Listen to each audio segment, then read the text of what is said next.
ونشهد أن سيدنا وسندنا ومولانا محمدا عبده ورسوله.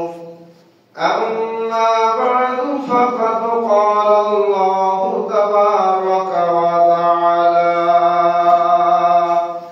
في كلامه المجيد والفرقانه الحميد.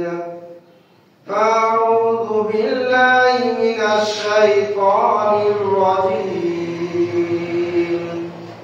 بسم الله الرحمن الرحيم.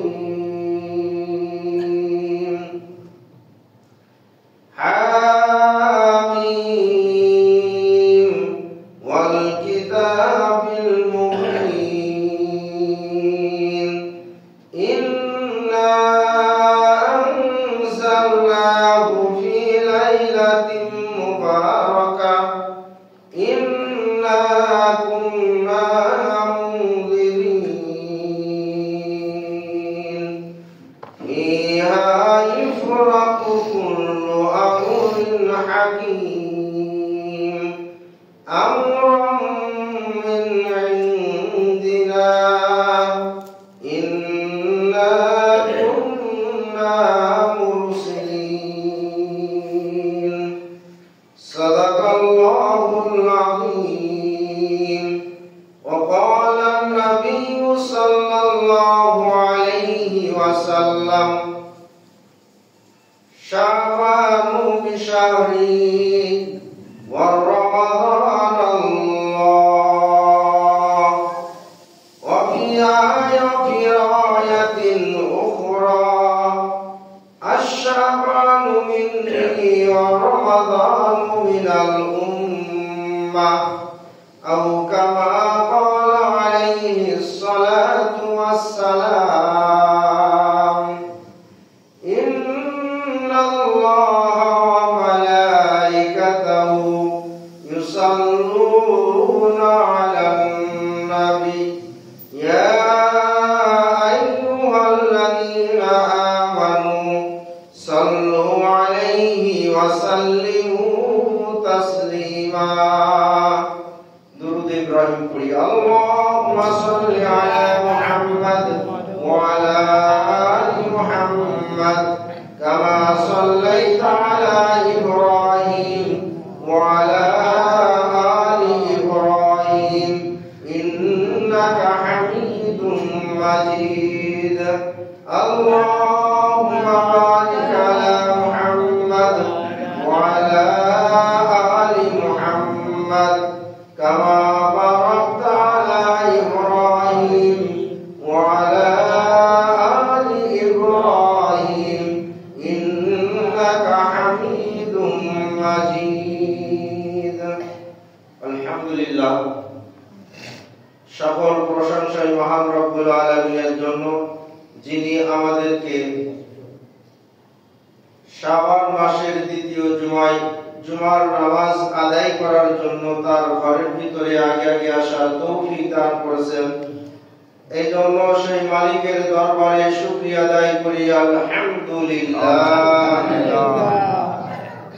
প্রিয় হাজিরিন, শাবান মাস আল্লাহ তাআলার দরবারে কেমন মর্যাদাপূর্ণ মাস।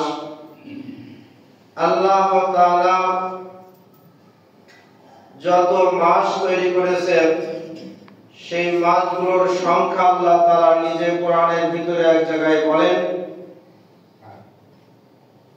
যে আল্লাহ তাআলা এই মাসগুলোকে ইসনা আশারা শাহরা, আল্লাহ তাআলা 12টি মাস তৈরি করেছেন একটি বছর হিসাবে। তো এই 12টি মাসের ভিতরে আল্লাহ তাআলা কোরআনে পাক সৃষ্টি কোরআনে পাক নাযিল করেছেন এমন এক নবীর উপরে, যেই নবী আকরাম সাল্লাল্লাহু আলাইহি ওয়াসাল্লাম শাবান মাস সম্পর্কে বলেন যে রাসূল আকরাম সাল্লাল্লাহু আলাইহি ওয়াসাল্লামের বাণী অনেক রয়েছে শাবান মাস সম্পর্কে। এক রাওয়ায়াতের ভিতরে আসছে নবী আকরাম সাল্লাল্লাহু আলাইহি ওয়াসাল্লাম বলেন, শাবান হলো আমার মাস আর রমাদান হলো আমার আল্লাহর মাস। অন্য এক রাওয়ায়াতের ভিতরে আছে রাসূল আকরাম সাল্লাল্লাহু আলাইহি ওয়াসাল্লাম বলেন, শাবান আমার মাস, রজব হলো আল্লাহর মাস, রমজান হলো আমার উম্মতের মাস। হযরতে আনাস রাদিয়াল্লাহু তাআলা আনহু বলেন, রজব মাসের মর্যাদা সম্পর্কে রাসূল বলেছেন, রজব মাসের মর্যাদা সকল মাসের ভিতরে কালামে পাক কোরআনের মর্যাদা যেমন সকল কিতাবের উপরে কোরআন মর্যাদা রাখে, ঠিক রজব মাসটা ওইরূপ মর্যাদা রাখে। আর শাবান মাসের ব্যাপারে রাসূল বলেন যে সকল নবীগণের ভিতরে আমার যেমন মর্যাদা, ঠিক 12টি মাসের ভিতরে রমজান ব্যতীত সব শাবান মাসের মর্যাদা ঠিক ওইরূপ। এমনই ভাবে রাসূল বলেন, রমজান মাসের মর্যাদা আল্লাহ তাআলা যেমন সকল মাখলুকের উপরে তার মর্যাদা, তার সম্মান, রমজানের সম্মানটাও ঠিক ওইরূপ সকল মাসের উপর। শাবান মাসের মর্যাদা তাহলে পাওয়া গেল যে রাসূলের মর্যাদা যেমন সকল নবীগণের উপরে, সকল রাসূলগণের উপরে, সকল আম্বিয়াগণের উপরে, এমন মর্যাদা শাবান মাসের সকল মাসের উপরে রমজান ব্যতীত। এটা কিভাবে হলো? মানুষের ভিতরে দেখেন, একজন ব্যক্তি, সাধারণ ব্যক্তিকেও যদি সম্পৃক্ত করা হয় কোন মহান ব্যক্তির সাথে, তার মর্যাদা বৃদ্ধি পায়। যেমন হযরতে সাহাবায়ে কেরামের ভিতরে দেখা যায় হযরতে যায়েদ বিন হারিস একজন সাহাবী, রাসূলের গোলাম ছিল। রাসূলের গোলাম হওয়ার কারণে পৃথিবীর ভিতরে মানব জাতির ভিতরে নয়, সকল জাতির ভিতরে তার এমন একটা মর্যাদা হয়েছে, যেমন অনেক বাদশাহ থেকেও হযরতে যায়েদ বিন হারিসের মর্যাদা মানুষের সমাজে বেশি ছিল। শুধুমাত্র এই যায়েদ বিন হারিসের সম্পৃক্ততা ছিল একমাত্র নবীজির সাথে, তার কারণে। ঠিক এমন ভাবে দুনিয়াতে অনেক মসজিদ আছে, মাসাজিদ আছে, সকল মসজিদের ভিতরে আল্লাহ তাআলার নবীর সাথে মসজিদে নববীর সম্পর্ক হওয়ার কারণে কোন ব্যক্তি যদি মসজিদে নববীর ভিতরে নামাজ পড়ে, এক রাওয়ায়াতে আছে 50,000 রাকাত নামাজের সওয়াব পাওয়া যায়, আর এক রাওয়ায়াতের ভিতরে আছে 1000 রাকাত নামাজের সওয়াব পাওয়া যায়। সকল মসজিদের ভিতরে, সকল মসজিদগুলো হলো আল্লাহ তাআলার ঘর। আল্লাহর রাসূল বলেন, আহাব্বুল বিলাদি মাসাজিদুহা ওয়াবগাদুল বিলাদি ইলাল্লাহি আসওয়াকুহা। পৃথিবীর ভিতরে যত মসজিদ আছে, সকল মসজিদগুলো হলো আমার আল্লাহর, আর আল্লাহর ঘর হওয়ার কারণে এই মসজিদগুলো আল্লাহর কাছে বড় প্রিয়। আল্লাহর কাছে প্রিয় হওয়ার কারণে মানুষ সকলেই মসজিদগুলোকে সম্মান করে। আর দুনিয়ার ভিতরে সবচেয়ে খারাপ জায়গা, নিকৃষ্ট জায়গা হলো বাজার। রাসূল আকরাম সাল্লাল্লাহু আলাইহি ওয়াসাল্লামের সাথে সম্পৃক্ত হওয়ার কারণে মসজিদে নববীর এত মূল্য, এত দাম। শুধুমাত্র তাই নয়, আল্লাহ তাআলার সাথে আল্লাহর ঘরের বাইতুল্লাহ সম্পর্ক হওয়ার কারণে আল্লাহ বলেছেন, হাযা বাইতি, এটা হলো আমার ঘর। আমার যত বান্দা আছে, সকল বান্দা আমার এই ঘরের জিয়ারত করতে যদি আসে, সেজন্য আমার সাথে জিয়ারত করলো, সেজন্য আমার সাথে জিয়ারত করার জন্য আসলো। সুতরাং এই মাসের মর্যাদা রাসূল বলেছেন, শাবানু শাহরি, শাবান মাস হলো আমার মাস। রাসূলের সাথে সম্পৃক্ততার কারণে এই মাসের মর্যাদা এত বেশি হয়েছে। এই মাসের উচ্চারণের ভিতরে 5টি অক্ষর আছে। আরবি লেখক যারা লুগাত লিখেছেন, ডিকশনারি লিখেছেন, ওনারা বলেন এই শাবান শব্দের ভিতরে 5টি অক্ষর আছে। 1 নম্বর হলো শিন। শিন থেকে উদ্দেশ্য হলো শারফুন, শরাফত অর্থাৎ সম্মান। এরপরে 2 নম্বর শব্দ হলো আইন, এর অর্থ হলো উলুকুন, অর্থ উচ্চতা, মর্যাদা, সম্মান। আর 3 নম্বর শব্দ হলো বা। বা থেকে উদ্দেশ্য হলো বিররুন, বিররুন অর্থ হলো নেকি। আর 4 নম্বর শব্দ হলো আলিফ, যার অর্থ হলো উলফত অর্থাৎ ভালোবাসা। 5 নম্বর শব্দ হলো নূর, নূর থেকে উদ্দেশ্য হলো আল্লাহর নূর বা ঈমানের নূর।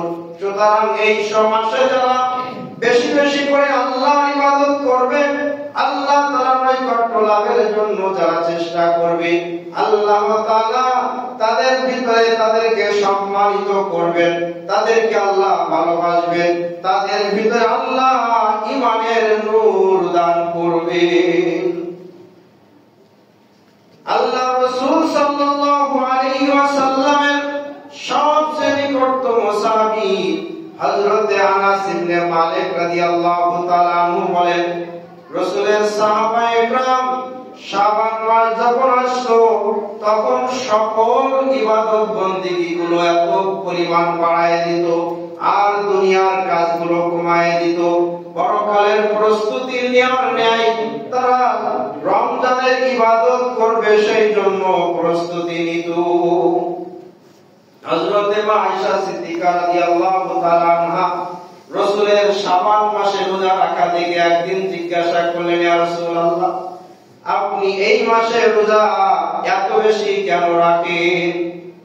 রাসূল উত্তর দিলেন, আয়েশা, শাবান মাসে 1 বছরে আল্লাহ পাকের পক্ষ থেকে বাজেট হয়। ওই বাজেটের তালিকা মালাকাল মাউত ফেরেশতার কাছে দেওয়া হয়, কে কে এই 1 বছরে ইন্তেকাল করবে। 1 বছরে যত মাখলুক ইন্তেকাল করবে সকল মাখলুকের তালিকা মালাকাল মাউত ফেরেশতার কাছে দেওয়া হয়। আর আমি এইটা পছন্দ করি যে আমার নামের তালিকাটা যেন মালাকাল মাউতের কাছে এমন সময় যায় যেই সময় আমি রোজাদার। এই জন্য এই মাসে আমি রোজা বেশি রাখি। হযরত আয়েশা সিদ্দিকা রাদিয়াল্লাহু তাআলা আনহা এই কথা শোনার পরে সবচেয়ে বেশি শাবান মাসে রোজা রাখতেন। হযরত আনাস রাদিয়াল্লাহু তাআলা আনহু নবী আকরাম সাল্লাল্লাহু আলাইহি ওয়াসাল্লামের 10 বছরের খাদেম ছিলেন। অল্প বয়সে রাসূলের খাদেম তাকে আল্লাহ তাআলা কবুল করেছিলেন। হযরত উম্মে সুলাইমের আমার আয়েশা সিদ্দিকা যখন নিয়ে মদিনাতে রাসূল গেলেন, মদিনাতে রাসূল যাওয়ার পরে রাসূলের খাদেমের প্রয়োজন। হযরত উম্মে সুলাইম আনসারী সাহাবিয়া তিনি তার সন্তানকে রাসূলের খেদমতের জন্য উপহার দিলেন। রাসূলের 10 বছর খেদমত করেছে। উনি বলেন, আল্লাহ তাআলার আসমানের ভিতরে 2টা ঈদ হয়, আনন্দ হয়, যেমন জমিনের ভিতরে 2টা আনন্দ আর ঈদ হয় মানুষের। রাসূলের কাছে জিজ্ঞাসা করলেন, ও রাসূল,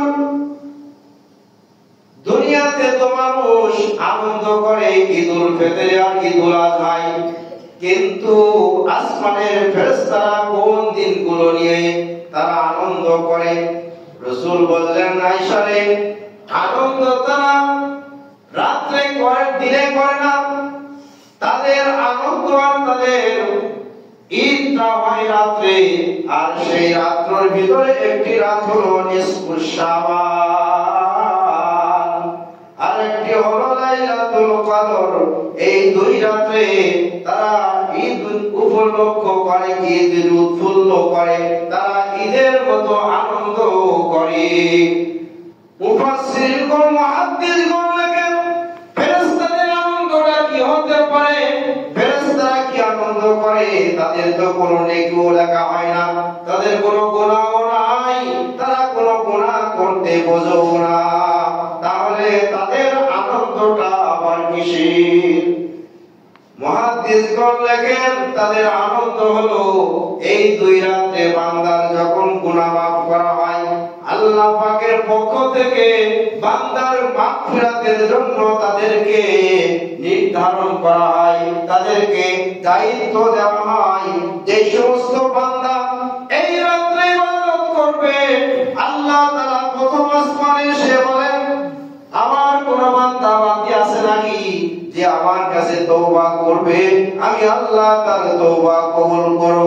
কোন বান্দা এমন আছে নাকি তার রিজিকের অভাব, আমার কাছে রিজিক চাবে, আমি তার রিজিকের অভাব পূরণ করে দেব।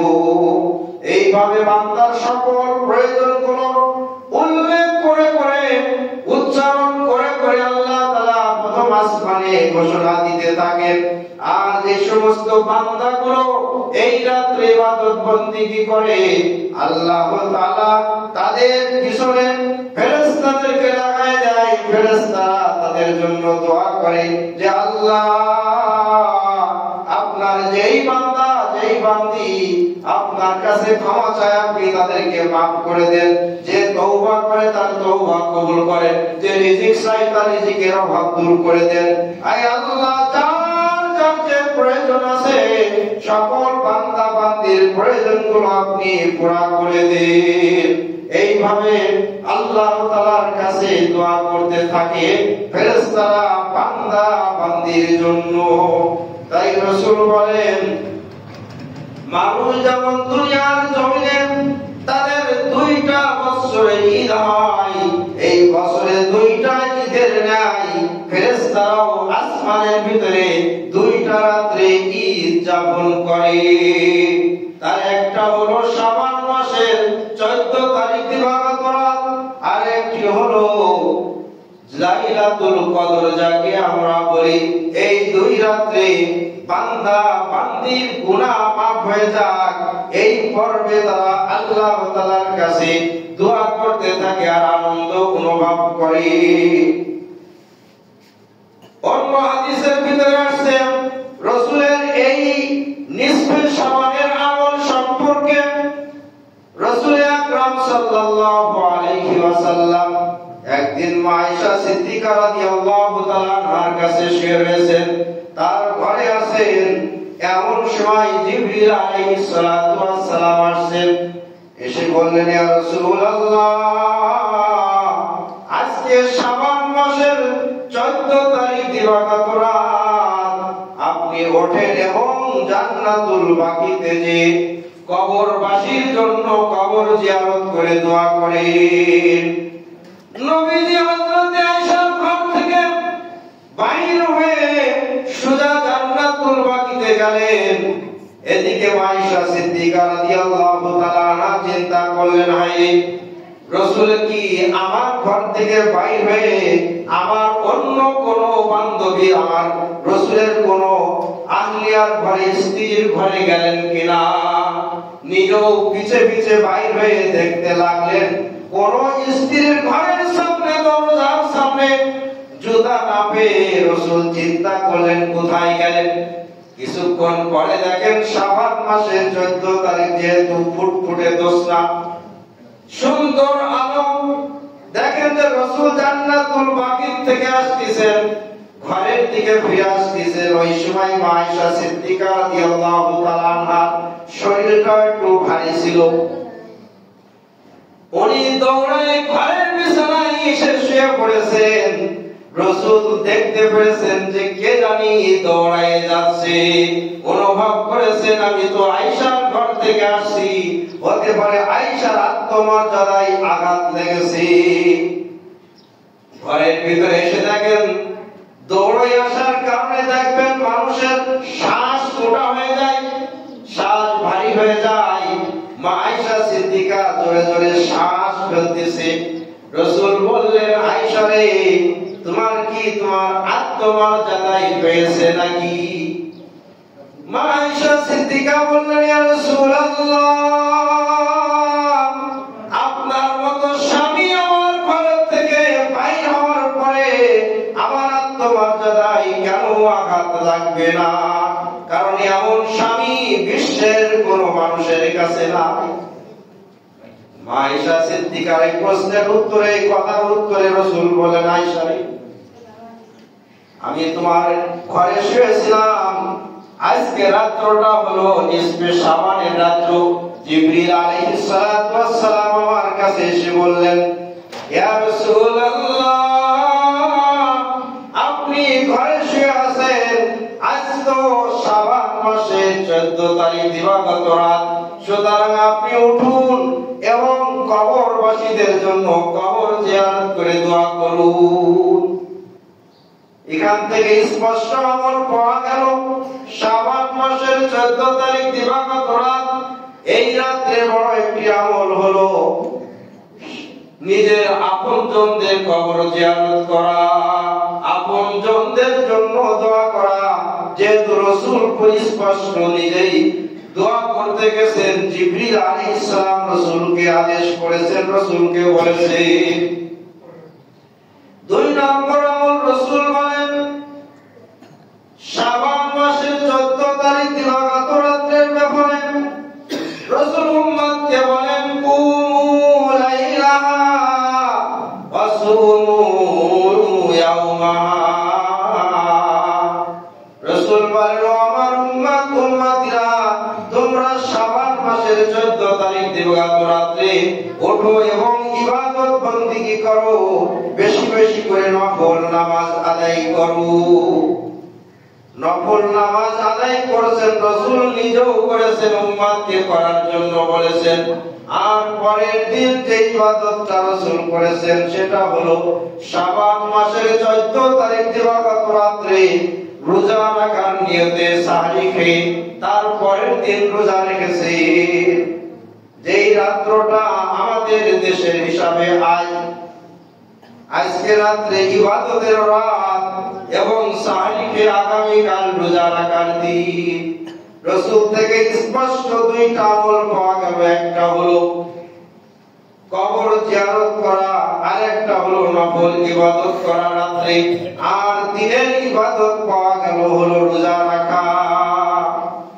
সুতরাং এই ইবাদত বندگی গুলো আমরা কিসের জন্য করব, কেন করব?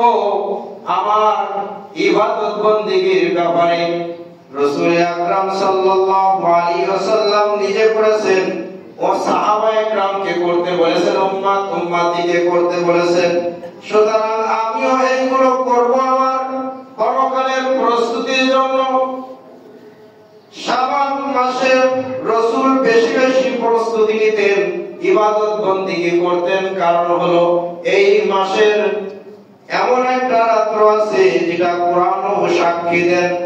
হযরত শেখ আব্দুল কাদের জিলানী রাহমাতুল্লাহি আলাইহি বলেন, শাবান মাসের 14 তারিখ দিবাগত রাত্রটা হলো এমন রাত্র যেই রাত্রে ইবাদত বندگی করার কারণে বান্দার পরে আল্লাহ তাআলা খুশি হন, বান্দার পরে আল্লাহ তাআলা খুশি হয়ে বান্দার জীবনের গুনাহগুলো মাফ করে দেন। সুতরাং নিজের গুনাহ মাফের জন্য, নিজের পরকালের প্রস্তুতির জন্য, নিজের পরকালের অগ্রগতির জন্য সময়ের আর অপেক্ষা না করে সাহাবায়ে কেরাম যেমন ব্যস্ত হয়ে যেতেন শাবান মাস আসলে পরকালের প্রস্তুতির জন্য।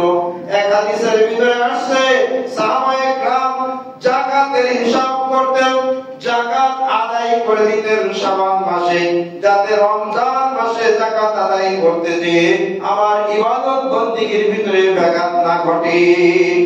আর সমস্ত কাজগুলোকে কম করে নিয়ে আসতেন, গোছায় নিয়ে আসতেন, যাতে রমজানের ব্যস্ততা আমার কমে যায়, আমি রমজানের জন্য বেশি আল্লাহ তাআলার ইবাদত বندگی করতে পারি, আমার জন্য আল্লাহর ইবাদত বندگی করতে কোনো ব্যাঘাত না ঘটে। এই কাজ করতেন আরেকটি কাজের কথা হযরতে আনাস ইবনে মালিক রাদিয়াল্লাহু তাআলা আনহু বলেন, সাহাবায়ে কেরামের যাকাতের কাজটা সেরে ফেলতেন শাবান মাসে, আর অন্যান্য দুনিয়ার কাজগুলো বুঝায় আনতেন, আর রমজানের শাবানে সবচেয়ে বেশি তেলাওয়াত করতেন, আর এই তেলাওয়াতটা রমজানে তিনারা করতেন যাতে রমজানের তেলাওয়াতটা সুন্দর হয়। তাই তার আগে মস্ক স্বরূপ শাবানেও তেলাওয়াত বেশি বেশি করে করতেন। বন্ধুরা আমার, শাবান মাস আমাদের থেকে প্রায় অর্ধ বিদায় নিল। শাবান মাসের আর মাত্র কয়েকটা দিন আছে, বা অর্ধ দিনই অর্ধ মাসই আছে। এই অর্ধ মাসের ভিতরে প্রস্তুতি, আমার শাবান মাসের ভিতরেই প্রস্তুতি নিতে হবে যেন দুনিয়ার কোনো কাজে আমাকে রমজানে আঘাত না করে, দুনিয়ার কোনো কাজে যেন আমার ব্যাঘাত না ঘটায়। যেহেতু আল্লাহ তাআলার ফরজ ইবাদত, এই ফরজ ইবাদতটা হলো আমার পাঁচটি ফরজের মধ্যে, পাঁচটি ইসলামের রুকুনের ভিতরে একটা গুরুত্বপূর্ণ রুকুন, যেটা নবীজি সাল্লাল্লাহু আলাইহি ওয়াসাল্লাম বলেন, হে আমার উম্মতিরা, ইয়া আইয়ুহান নাস ওয়াত্তাকু রাব্বাকুম, হে আমার উম্মতিরা, তোমরা আমার রব, তোমরা তোমাদের রবকে ভয় করো, আর সাল্লু খামসাকুম, পাঁচ ওয়াক্ত নামাজ ঠিকমতো আদায় করো, ওয়াসুমু শাহরাকুম, আর বছরে একটি মাস ফরজ যে রোজা আছে এই রোজাটা অবশ্যই আদায় করো, ওয়াতু যাকাতা আমওয়ালিকুম, আর তোমাদের উপরে যেই যাকাত আল্লাহ পাকের পক্ষ থেকে ফরজ করা হয়েছে এই আল্লাহ পাকের ফরজ যাকাতটা তোমরা আদায় করো। সুতরাং আরেকটি বিষয় আছে যে তোমরা তোমাদের সময় যদি এমন শাসক পাও যে শাসক ইসলামী রাষ্ট্র কায়েমের জন্য শ্রম দেয়, তাহলে তার আনুগত্য করো। প্রিয় হাজিরিন, আল্লাহ রাব্বুল আলামিন সামনে রমজান মাস আমাদের আসছে। রমজানের জন্য রাসূল দোয়া শিখাইছেন, আল্লাহুম্মা বারিক লানা ফি রজব ওয়া শাবান বাল্লিগনা রমাদান। এই দোয়া রাসূল রজবে শিখাইছেন, যার আলোচনা বলতেছিলাম। হযরতে আনাস রাদিয়াল্লাহু তাআলা আনহু বলেন, নবীজি বলেছেন, রজব মাসটা হলো আমার উম্মতের জন্য 12টি মাসের ভিতরে এমন মর্যাদা রাখে যেমন আসমানি সকল কিতাবের ভিতরে কোরআনের মর্যাদা বেশি, ঠিক রজব মাসের মর্যাদাটা এইরূপ। আর শাবান মাসের মর্যাদা সকল নবী রাসূলগণের ভিতরে আমি রাসূলের মর্যাদা যেমন, ঠিক শাবান মাসের মর্যাদা রমজান ব্যতীত সকল মাসের উপরে এইরূপ। আর রাসূল বলেন, রমজান মাসের মর্যাদা আল্লাহ তাআলার মর্যাদা সকল মাখলুকের উপরে যেই রূপ, ওই রূপ মর্যাদা হলো সকল মাসের ভিতরে রমজান মাসের মর্যাদা।